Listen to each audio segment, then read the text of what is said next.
many of you would say life is slowing down, staying the same, or getting faster? How many of you sometimes wish there were more hours in a day? How many of you know somebody who is so overwhelmed because they're trying to juggle so many things they can barely see straight? I'm going to change the title of this. This is life management. Maybe some of you have seen this chart before that Dr. H. drawn many times. This is your life. This is time. And this is the quality of your life. You start off and you hit a certain part of your life and you start doing this. And you know what happens? If somebody keeps doing this, where will they be in 5 years? About the same place. Would you agree? Yes. Here's my life. I'm going along and kind of stuck, and all of a sudden I hear about Take Shape Life, and I change my trajectory. And you'll be surprised at what can happen in 10 years. But life is pretty different now. I'm on a different trajectory. So what I want to first start, my first point, I only have a few minutes, my first point is I want you to ask yourself this question. Is where you are in your life today a direct result of all the decisions and the actions you've taken up until now? Yes or no? Yes. Therefore, who is the CEO of your life? Me. Therefore, who is responsible for the next 10 years? Me. Okay, number one is take responsibility. Write that down. Take responsibility. You're the CEO of your own life. Who makes your calendar? Me. If your calendar's in chaos, why is that? Whose responsibility? So, second thing I want to teach you is how to manage your calendar, because I only have a few minutes, but I think that's the most important time management tool, life management tool I have. I live by my calendar, okay? So, I just had a little lunch meeting with one of my...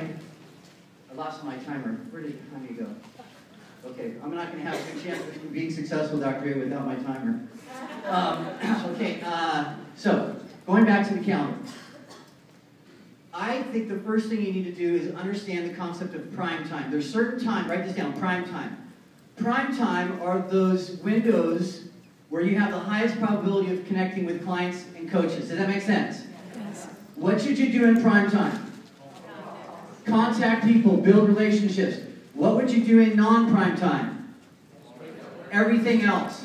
Okay? So I just talked to a coach. He's got a full-time 40-hour-a-day week, 5 days a week job. Sometimes he gets Monday off, sometimes he gets Saturday off. So we went and we mapped out his week.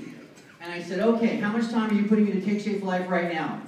And he said, 1 hour a week. How many clients do you have? 2. So we ripped the math out. He's making about $24 an hour.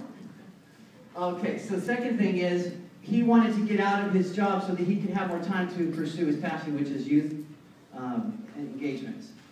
And I said, so how are we going to do that? So we mapped it out. He needs to get to executive director. He can replace his full-time job and then have work 20 hours, 15 hours a week as an ED and do all the things he loves to do.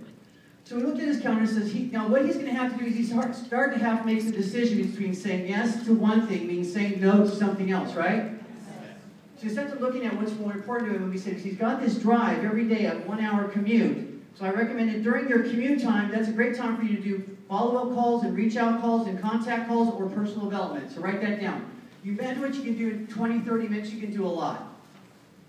He had an hour, so you can make a lot of calls. Next thing is, when you start getting clients, now you have to balance between finding clients and coaching and supporting those, right? And then the next thing is, the biggest thing, you can do a little bit every day. He has a lunch hour, so we block that out. And he also has an afternoon commute, and then on some nights he gets home early enough where he can actually make some calls. So we put those different windows of what he's going to do with making his... Now I can't do this for you because your business could be in a totally different place than his is.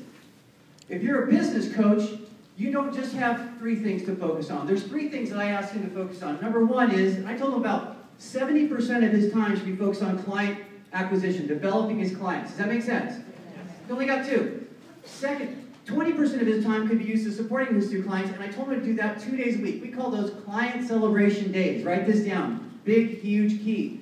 Client celebration days are when you get a chance to just reach out and call all your clients on that one day. Now, he only has 2, so that's not a big deal. But when he has 20, 30, you're going to want to block your time so that you can make those calls as much as possible. Maybe not their first week, but their second, third, fourth week.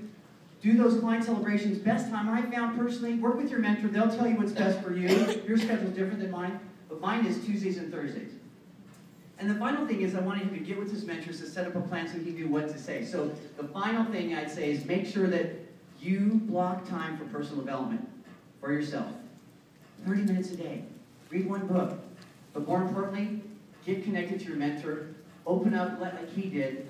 Let them look at your calendar. Let them help you shave out an hour, 2 hours, so that you can make time. So Take Shape Life can get you out of that rat race so you're not running on a treadmill. And then a year from now, you'll say, hey, I have enough time. Thank you, guys. Woo!